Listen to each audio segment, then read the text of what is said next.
Okay.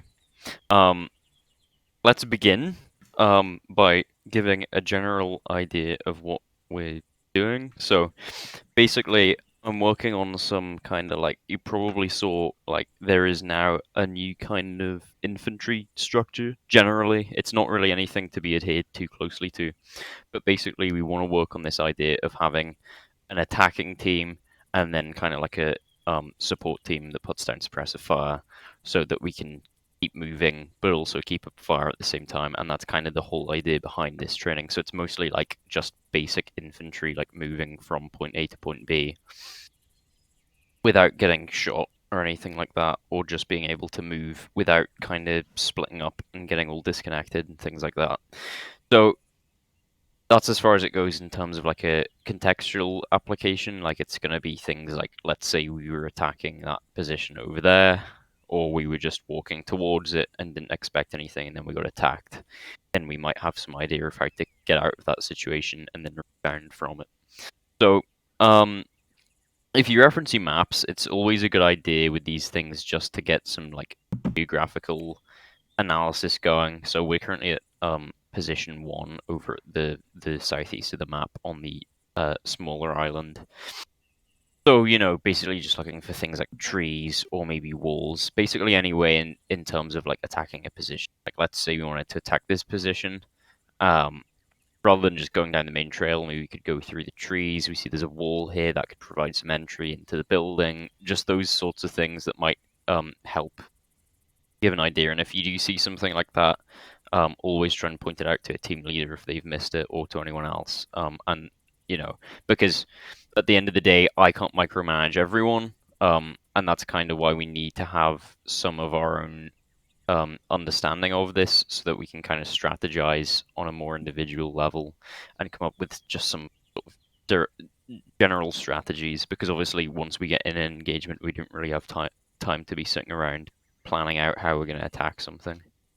Um, so again, what we're kind of looking for here is this dynamic of suppressing the target whilst also moving, and the best way we can do that is by essentially splitting in two. So there's always somebody shooting at the target, but we're also always moving towards the target. And obviously, then we'll get into that with like bounding and peeling, which is kind of our basic ways of moving around the landscape. Um, Another thing is, obviously these are quite sort of perhaps not milsim level, but they're military tactics. So most of the time you're seeing them used in a very precise format where you have to say certain things or follow a certain protocol or a system. But I think just for the sake of this being STAF, to make it as basic as possible, it'll be quite sort of colloquial in terms of how we use commands. So rather than me saying like this team, prepare to bound, leapfrog forwards, this team to go first, this team to cover off. It might just be like, okay, Arc, let's bound, and then the other two stay in cover, we'll go first, and then, basically it might be a bit more free flowing, and don't always expect the exact same command term being used. It's just to make it as simple as possible so that when you do need to use it, you can kind of quite easily communicate it to a team member. Because again, um, things like bounding and peeling and just general sort of fire and maneuver doesn't have to be done on like a fire team level. Like, yeah, we could have 4 guys and 4 guys bounding or peeling, or one attacking and one suppressing, but we can also, like, let's say there's 2 guys, like a buddy team, and they've found like a building they need to clear, but to get to it they have to go over an open area. Then they could potentially bound, or they could peel around to the side and go up a wall, for example. So just knowing, it's really about knowing the actual movements than kind of knowing the whole protocol in terms of affecting them. So yeah. But one thing I want to talk about before we do that is fire control orders. So um, you'll usually hear me say like, let's get rapid fire on this position. And basically there's 4 different fire rates, and what that allows us to do is either be a bit more aggressive or a bit more controlled, or completely controlled in that we're only really watching out for targets. We're not actively suppressing anything. So two fire control orders to just take note of if you hear them is rapid fire and deliberate fire. Um, Rapid fire would be 1 round every 2 seconds approximately. So again, something more immediate where there's a bigger danger, and obviously, like it might not sound like a lot. Like when you think of rapid fire, like the first time you say it, most people will start shooting probably something like this. But if you think about it, when we've got what 4 to 8 guys shooting at the same time, a slight gap does make up for it. So again, it does come down to how many people you have, and the guidelines would be 1 seconds. It's not fixated on a single digit, and that just means that you can kind of change that. You know, if obviously if you see an enemy, don't just be blindly shooting. You know, if you want to up the fire rate to drop him, or if say um, there's a man down, you know, any reason to kind of up the fire rate, then that's fine. And then deliberate fire rate is going to be about every 5 seconds. So that's kind of like, okay, well, the enemies are pretty much defeated at this stage, but perhaps we should just keep them suppressed to protect the guys that are maybe assaulting the position. So again, rapid fire every 2 seconds, deliberate fire every 5 seconds, and that's pretty much all you have to know. Watch and shoot would just be um, you know, you're not firing blindly, you're not suppressing the enemy, you are just watching for them, and if you see them, you shoot them, and then of course we know what ceasefire means. So if you hear rapid fire or deliberate fire, try and stick to that fire control order. And again, its uses will become apparent, hopefully, in the coming weeks when we try to implement it. So we are going to begin by bounding. So as I said, bounding can be done as 2 teams of 4, or it could be done as within the fire team 2 teams of 2, like we have now, or it could be in um, a team of 2, so a buddy team, in other words. So we'll just begin by doing it in teams of 2 because that's kind of the best way to do it. Obviously, bounding being this idea of 2 guys move forwards whilst 2 guys suppress, and then once the other guys reach a certain distance, they'll stop, begin suppressing. The other 2 will catch up with them, overtake them, and then it kind of continues. So in terms of bounding, as I said, we can have a different team size. Also callouts.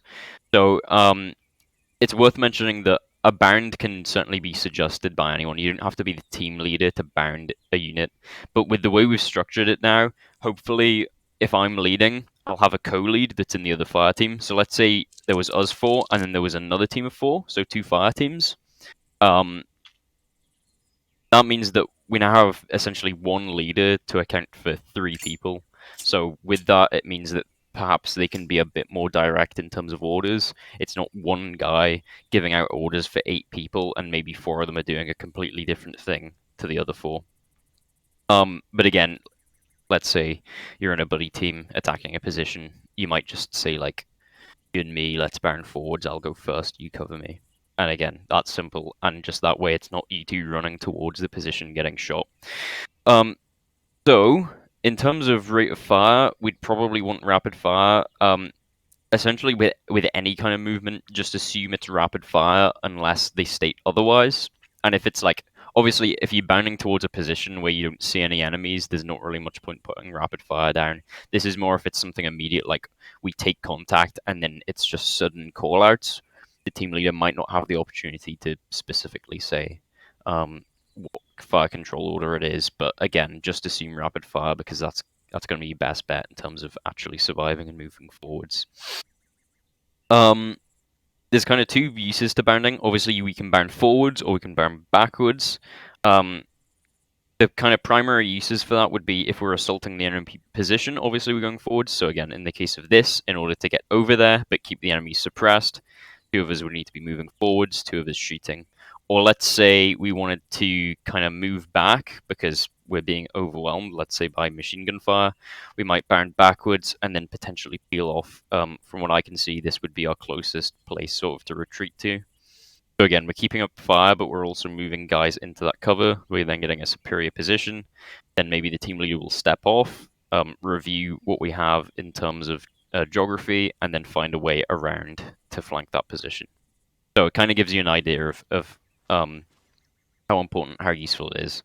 So again, something like anything along the lines of breaking contact, you might bound backwards. So think about I think maybe 2 missions ago, when we were running away from a lot of enemies, we began to use some form of bounding in order to get away from the enemy, but also keep them pushed back. Because if the enemy's chasing you and you keep up fire behind you, um, that's going to slow them down, and they're probably not going to catch up nearly as quickly as if you just run off, and then all they really have to do is follow you, and then they'll send reinforcements, and you kind of get the idea of what a significant difference it can make, because suppressive fire can often be very much overlooked. Um, Once we reach a certain limit of how far we want to go, like let's say we reach the position and then we want to send 2 guys in to clear it, and then 2 guys essentially to hold what I would refer to as a point of fire, which is when we basically cover the surrounding area. Because obviously, once we get there, we could find that maybe there's enemies behind that wall, so we might want to have 2 guys watching that southwestern side, and just looking in depth, which means, looking up at these hills, seeing if there's any other enemy positions that we couldn't see when we began here. For the purposes of this, we'll start off just by bounding forwards, and then we'll give an idea of how the assault team can split off like that. So basically, I might call last bound, and then we go in. Disconnected.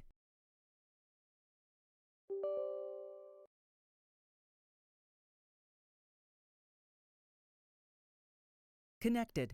Bounding, watch out with your fire direction so you're not running or firing in the way of the other. Yeah, that is a good point. We are Yes. staff. I will expect people when they move like that. I can hear you, Tom. Okay.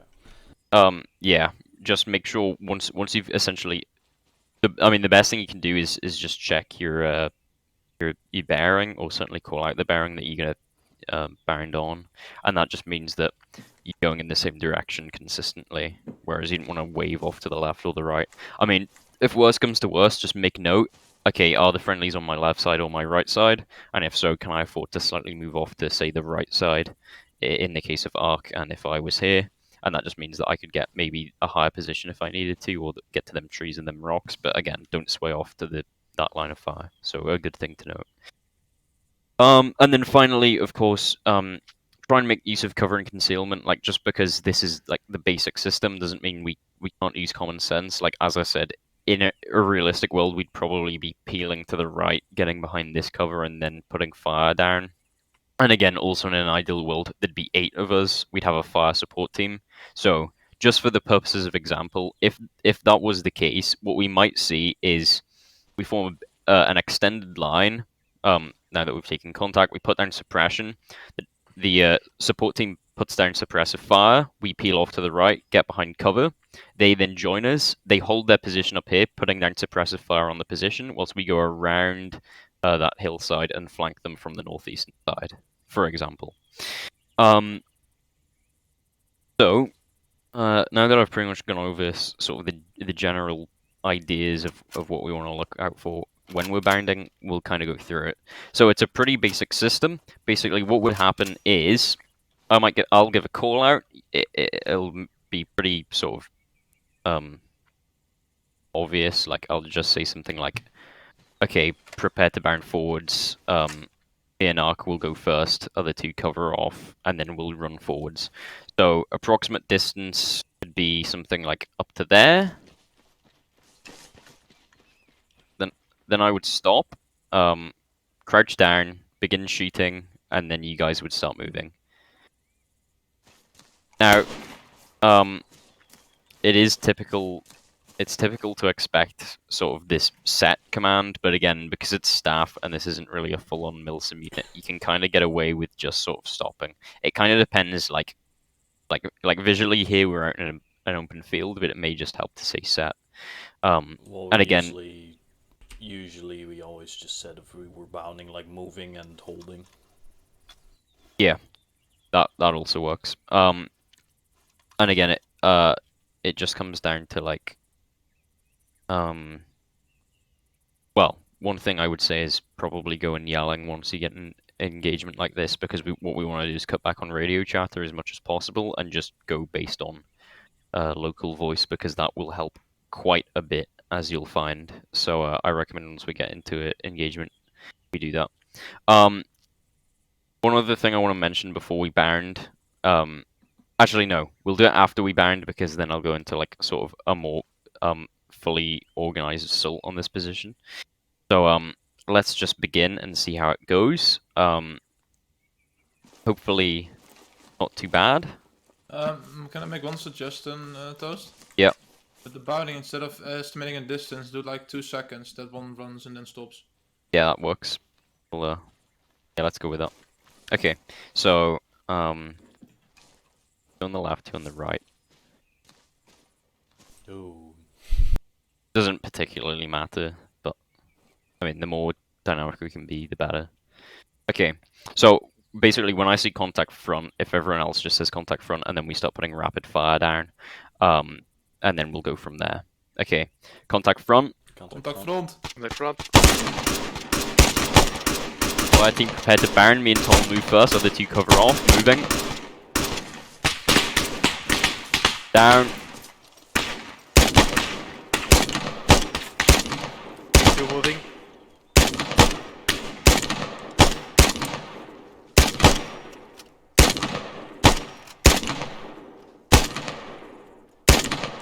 Resign. Moving.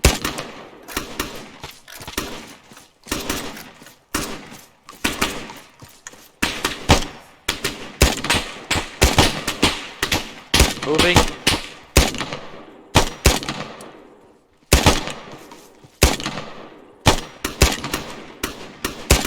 Moving.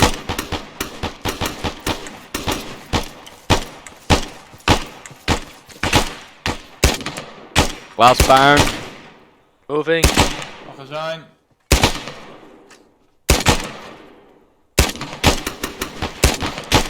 Ceasefire. Okay, rally up. Where are those hand symbols set, Toast? Hmm?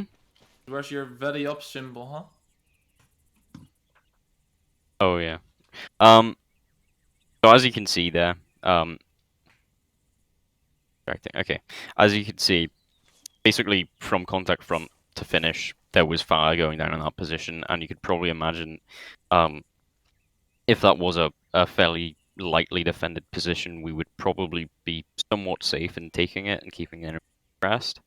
Again, this is really for demonstrative purposes, and like I said, we would probably find some kind of other strategy to get out of that altercation. But You again, also have to you get keep the in idea. mind that the Arma AI is not always very impressed with suppressive fire. Yeah, it comes down to the Zeus and sort of Well, if you're controlling a large combat, it can be pretty hard to Yeah. take it into account. I think probably the bigger benefit of bounding would just be watching out for enemies that show up, more so than actually suppressing them in a lot of the cases that we'll find. But again, it just kind of acts as demonstrative purposes. Just like one example to reference that you might remember was in the British Army mission we did, where we attacked that big sort of like trench system, and we kind of ran over a big open field.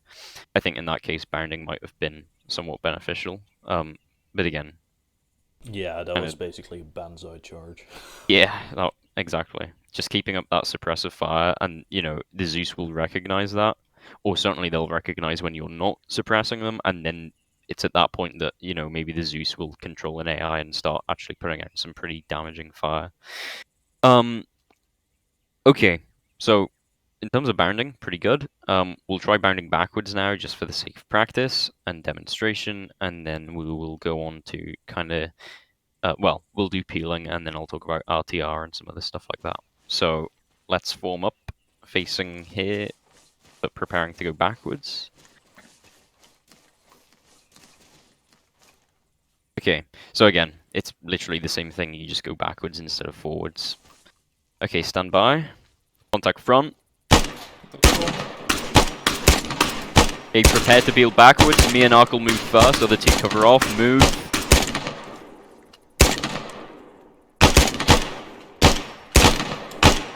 Set. Moving. Set. Back. Set. Moving. Moving.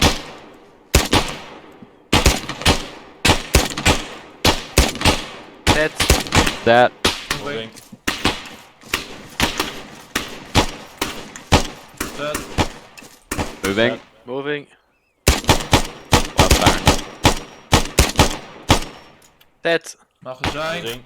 Moving. Magazine. Set. Set. Ceasefire. Nice. One thing to note there. Obviously we had a few magazine changes. And because of the previous engagement, some of us were sort of half capacity and whatnot. So again, one of the beneficial things I noticed is, well, obviously whenever ARC had to reload, we were in a position to begin bounding, but rather than doing so, I held my position. Well, we both held our positions. I upped my fire rate, so basically we were all in line whilst he reloaded, and then me and him went. So again, beneficial to do that. If you're That's bounding what I in, want to ask you. What do you think is smarter? If you like, he has the magazine, but if he's close to, do you want him to start bounding then as well, or will he stay in position even though he knows like I'll have to bound in a second? well, I guess the idea is you have to stay coordinated. So, what I would say is kind of the automatic with reloading, because it can happen in a position where you're not sure what your teammate's doing. So sometimes it's better to just assume that we're holding position and then just stay put down more fire, and then go. Because if you're bounding in pairs, and your other guy's reloading, you then have to immediately stop and turn around if you're, say, running, because no one's putting down fire. So it's just safest to hold your ground, wait until he's back in, and then move. Just to sort of stay connected in case something goes terribly wrong. And again, up the fire rate if you can to keep you guys covered. So yeah, that's pretty much how we bound forwards and backwards. Now we will go into peeling, which is again pretty simple, but there are a few things that I will note. So first of all is team size. The thing with peeling is obviously you're probably not going to peel in a two-man team. It can happen, and it can happen where, let's say we have 4 guys and 2 guys want to move to the right-hand side of the other 2 guys. So that would be more of sort of like it would basically just be like, let's run to the other side of them. It wouldn't really be a proper peel. But like in terms of size, there's a pretty important thing to take note of, which is the time you wait before you actually move. So obviously with a peel, what's going to be happening is we're all going to be in line, and then let's say we're peeling to the right. Obviously the guy on the far left is going to move first, so he's going to break off from that line and start running to the right hand side until he gets to the far right of the guy at the end of the other end of the line. So basically the guy on the far left keeps moving to the right until eventually we completely move position. The issue is if there's a very small team and you run past the next guy in line and tell him to move, then you could end up having like 3 guys moving and then only 1 guy shooting because you're going so quickly. So if you're in a small team, just consider waiting a few seconds before you go. But if you're in like the full 8-man team, then again, you just get straight to moving off once someone's given a call out. So how the call out works is basically, for the sake of things, if you 3 can form a line on Tom, just so I can kind of show how I might Simon online. Okay. extended. That's a column, you Okay, dumbass. that works because the spacing. So if you guys now face me, okay, and then I'm gonna go on the left side of Tom. What is Simon? A line is shoulder to shoulder in the back. Yeah, is a column. misremembered. Mom. Okay. So, essentially, what would happen if I was peeling to the right? I would probably put my weapon down, although you don't have to. It's kind of more of a procedure you'd find in a milsim unit. I would then turn, and then I'd run right round to the other side. Now, in order for obviously Tom, who I passed first, is going to be busy firing forwards, and of course we don't have a third person in the server, so I would have to call out his name as I go past him. So basically, look to the person to your right, and then as you go past them, I might say, Tom last man, and then once I reach here and start shooting, approximately like 2 seconds after he hears his name, he'll then run around to the right hand side of me, and it continues, and then Ark would go to the right hand side of Tom, and so on and so forth. So, that's kind of the general idea. And then obviously, if we're peeling left, it would be the other way around. So I'd be running round to the left side of Tom if I was on the far right hand side. In terms of like the call out, it is literally as simple as I will say, I will address whoever I want to move, and then I'll say peel left or peel right. So I might just say like fire team peel right, and then I would go first, and then the next guy. And again, like I said over there, when we starting from that position, we could potentially peel off to the right hand side there, in order to evade that contact. Which I guess is what we may as well do first, because it kind of gives some contextual application behind actually doing it. We're kind of doing it for the sake of doing it. So let's all get in an extended line facing northwest and get into engagement.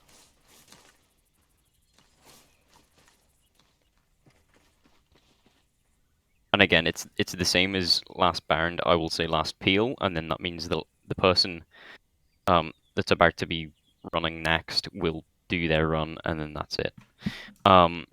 Okay. So again, we're just going to be in sort of this context of engaging this target, and then I'm going to give a call out that will hopefully move us off of the killing area, which is kind of a more attacking the enemy position / ambush theory that will hopefully develop soon enough. Okay, stand by. Contact front. Contact front. Fire team peel right. Palm last man. Peel right. Arc last man. German last man. Left man. First. Moving.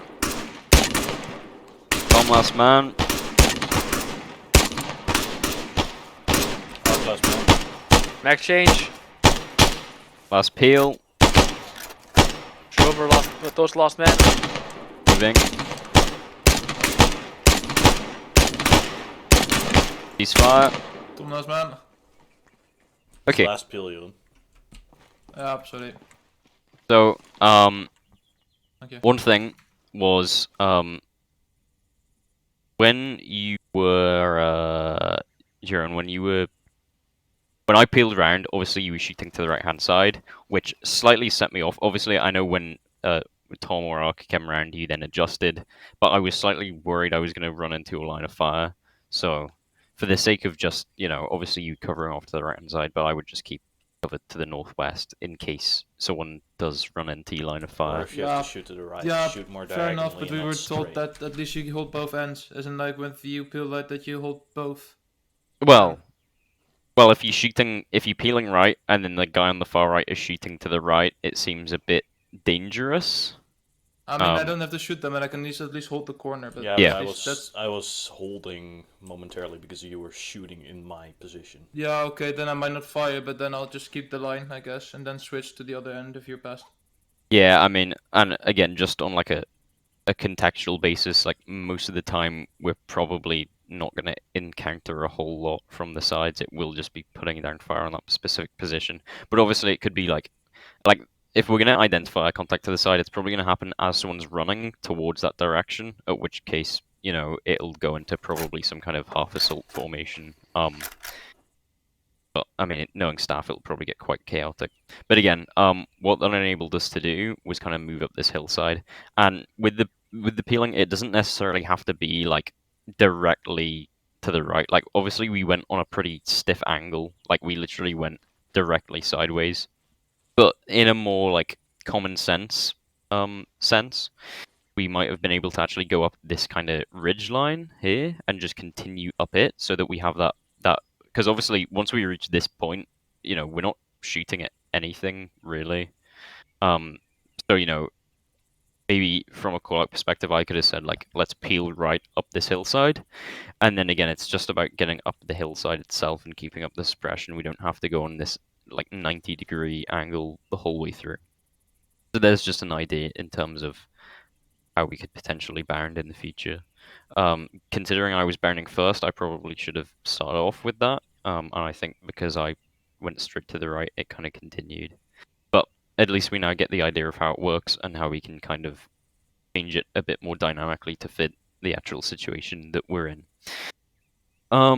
So now what we'll do is kind of act like this fire team is bigger than it is, and try and do some kind of like assault on that enemy position over there. So we'll return to our original place.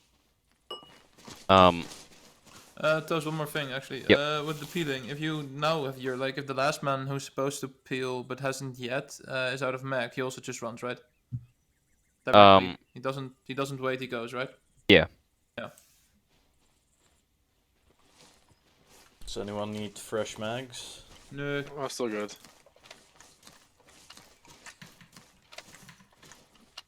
Okay. And again, feel free to make the line as random as possible, just for the sake of kind of being more dynamic. So,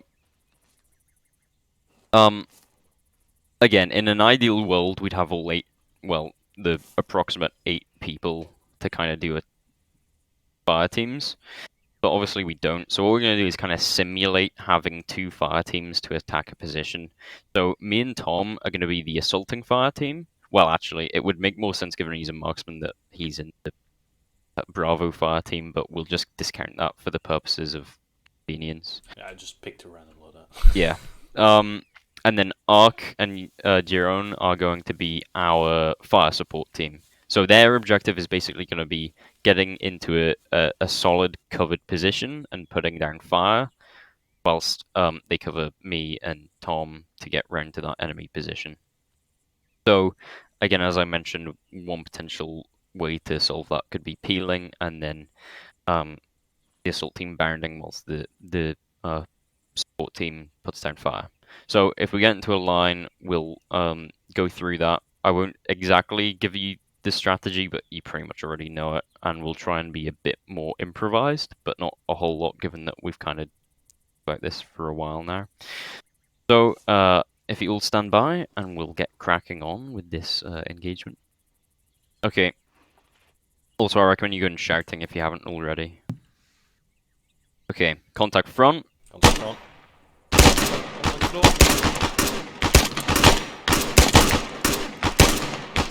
A section, prepare to peel to the right. Moving. Tom, last man. Arc left now. We are peeling up this hillside. Reload. Drummer, last man. Nine. Ghost last man. Tom, last man. Arc last man.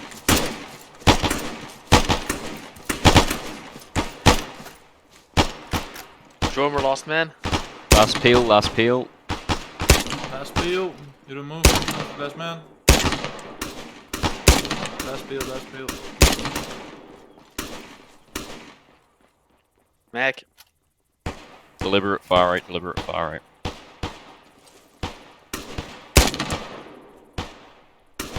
Tom, peel around to the right side, group up with me. Moving. Once every 5 seconds. Nine. Easy. Alpha fire team is preparing to assault the position via fire and maneuver. Bravo fire team keep up suppressive fire in the enemy position. Solid. Okay. Okay, you and me, we're going to bound forwards. I'll move first, you cover, moving. Copy. That. Moving. Out. Nine. Set. Moving.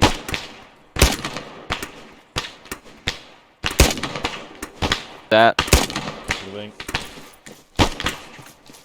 Reload. Set. Smoke out. Moving. Alpha or Bravo Bravo shift fire left. Drummer That. killing on your right. Copy. Moving. Set. Nine. Copy. Last bound. I'm grouping up with you. On your right side. Watch and shoot, watch and Watch shoot. your right. Copy. Okay. Move up. Bravo Moving. team, cease fire. Bravo, cease fire. They're almost They there. probably don't have radios.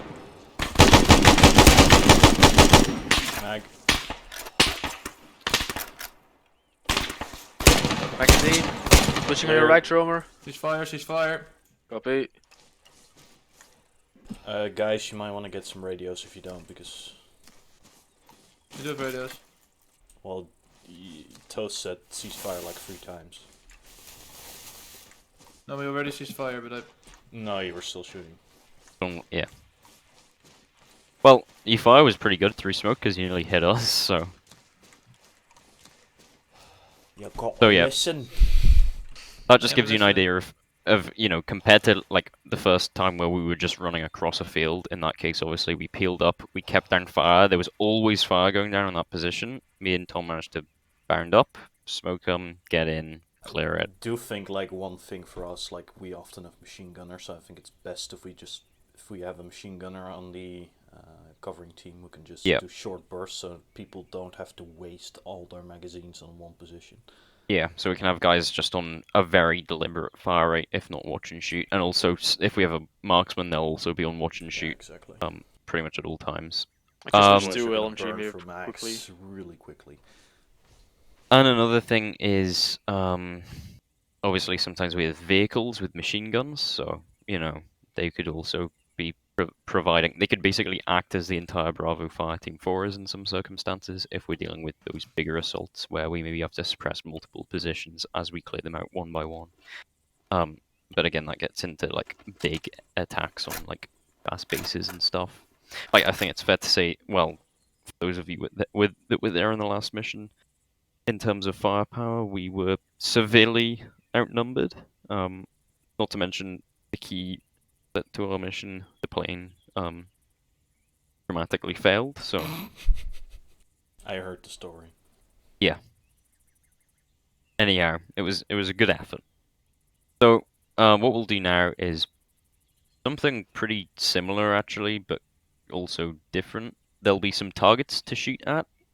Again, they're just stationary targets, but it's more about examples because I don't really want someone going down and then just being this helpful. And again, it'll be that kind of whole like a Delta, or sorry, I keep saying Charlie and Delta, an Alpha and Bravo fire team. Okay, do we all definitely have short range radios? Yeah, I just turned off T4 for now, it's for the recording. Okay. All right, I'm gonna TP us over to. Oh, actually, one more thing. Take a look at your maps and go over to the southwest to a position marked number 3. And if you zoom in, you'll see I've placed down 4 red and 4 blue. So again, just in terms of demonstrating how an attack might take place, let's say we are patrolling or we are going to this position here. Let's assume this like line is a wall. I don't know that it is a wall, but we'll just assume it's a wall because that's kind of what I was hoping for. Actually, I'm gonna. As you can see, obviously, we got our guys in an extended line, taking contact from up here. We're now putting down rapid fire. So, blue teams are assault team, red teams are fire support team. So, first thing we'd probably want to do is get blue team to this position as quickly as possible, whilst red team's putting down that suppressive fire. So, getting at least half of our men out of the killing zone, and then attacking the position. So first thing we want to do would probably be to get blue team on the left-hand side. So it might be a left peel, the alpha team exclusively, and then they would move along this kind of wall. They would move behind the wall. Red team would then shift their fire to the right-hand side so that they're not hitting friendlies, but they're still putting down that suppression. And then blue team will move aside, do their kind of CQ stuff. Now, one thing to note is, obviously there's 4 guys. You probably only got to put 2 guys in the building, because obviously we mostly train 2-man clearance.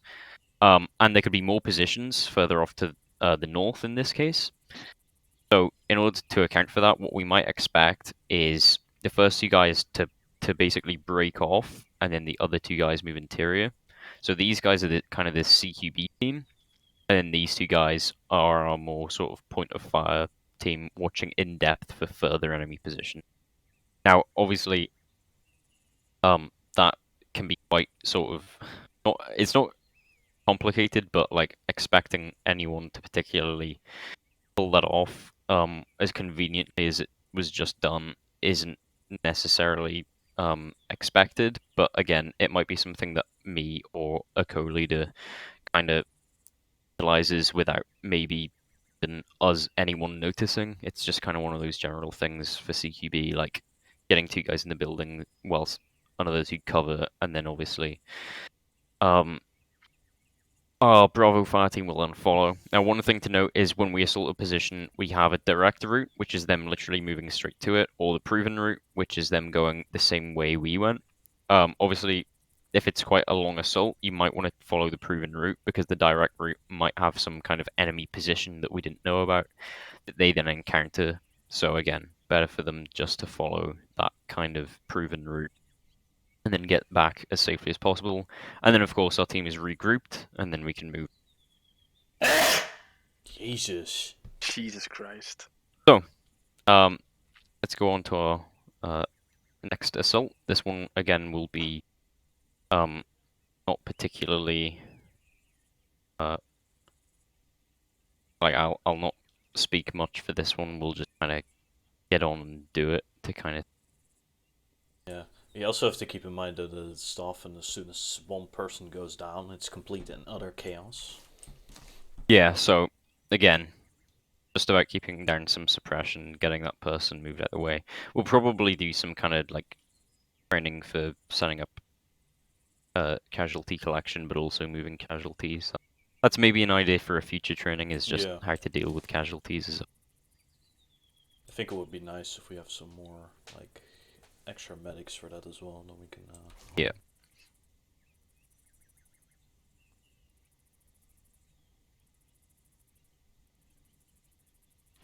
Okay. Alright, listen in. So, we have word of an enemy position somewhere to our east. We're not exactly sure. It could be somewhere around here, as I'm generally pointing, basically to the east of position. Our Bravo or fire support team is going to be Ark and myself. Actually, no. Cancel that. It's going to be Tom and Ark because Tom's got a marksman rifle, so that's going to be helpful. We are going to step off of position 2 and go east along this field because our coordination is terrible, and we think that the best way to find the position is walking through an open field. There's a little bit of cover here. Yeah, we're just taking staff level precautions in this. So, we're gonna form an extended line facing the east, and we'll step off on my mark on a bearing of direct east. We'll get some decent spacing going since we're in a nice open area. By the way, it's going to be pretty obvious what the enemy position is, but I want to get us in a certain place where we can use our different tactics. So just pretend you can't see the enemies. Okay. Got it. Alright. Okay, let's step off.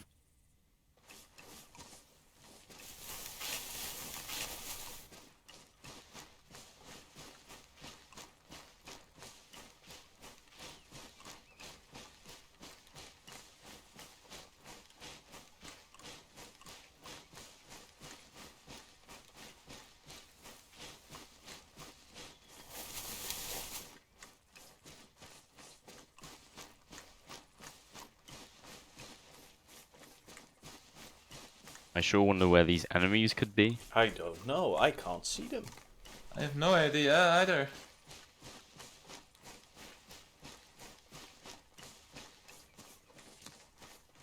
Contact front.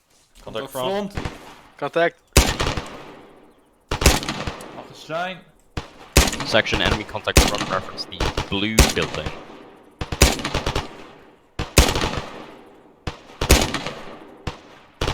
Section, let's bound back in fire teams to the brick wall behind us. Alpha to move first. Move. Moving. Dead. Dead.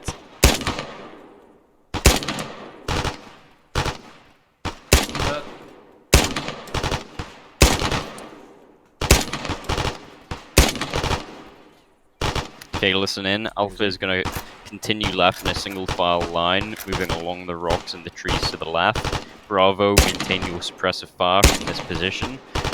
We are going to attempt to fire and remove it from the northern side. Reloading. Side, magazine. Okay, I'm going to peel left of you, then you follow me.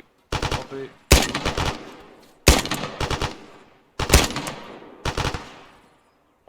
Okay, let's move. Reload on the MG.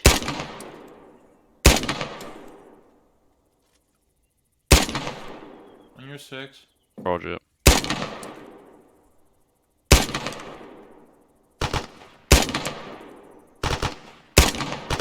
Popping smoke. Magazine.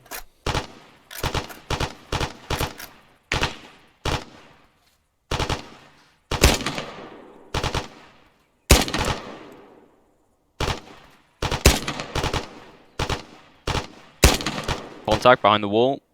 Contact behind the wall.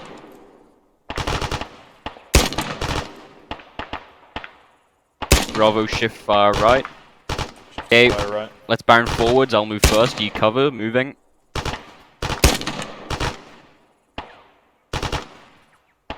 That.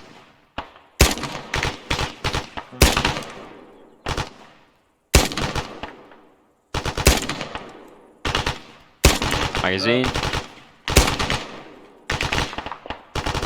Moving, last bound. Alpha fire team moving interior. Move. Going right. Right side clear. That's all Arc clear. check fire. Copy. Me. On your right. Pushing right. Okay, moving. Closer on me. Reload. Move. Right side clear. Magazine.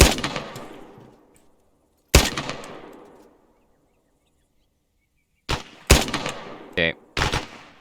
Bravo fire team, watch and shoot, watch and shoot. Okay, moving.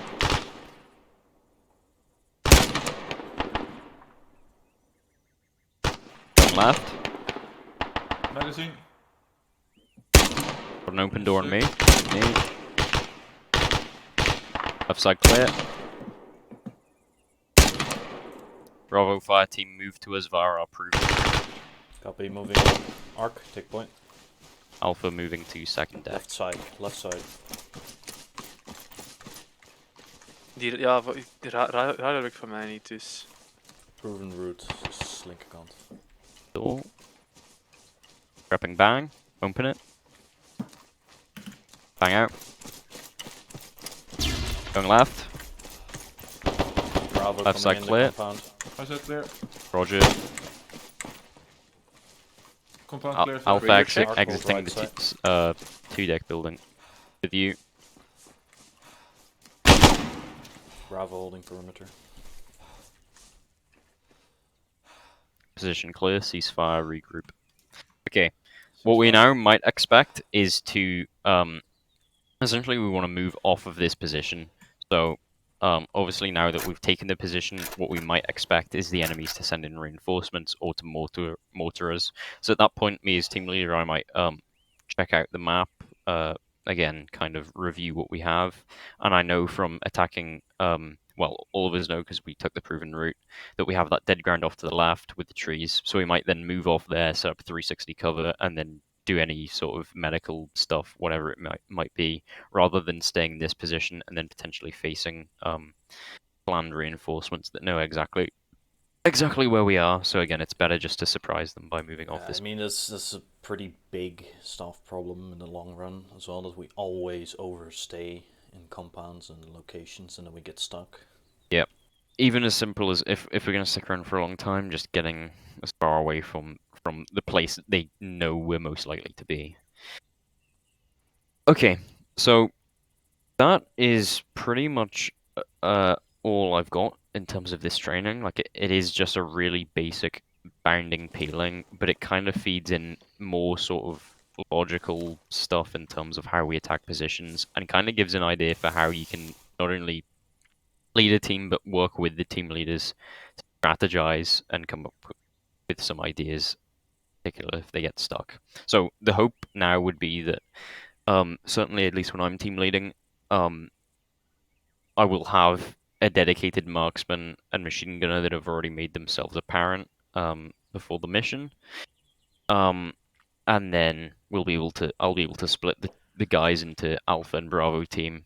I would be in Alpha team, which is that assaulting team, and then Bravo team, the support team, would have my second in command in it, whoever that might be. And then it just means that, like, for example, when you guys were up there, um, rather than me saying like, okay, you follow through rather than me having to give you those like small orders, like shifting your fire and stuff like that, the co-lead would be able to do that on site, and it would just mean that I'm more focused on what I'm doing, with Alpha Fire Team rather than having to direct Alpha and Bravo.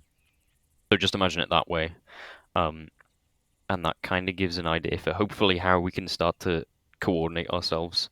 And again, I know like some of that was a bit comical, like we literally just walked down a giant open field towards a completely protected enemy position.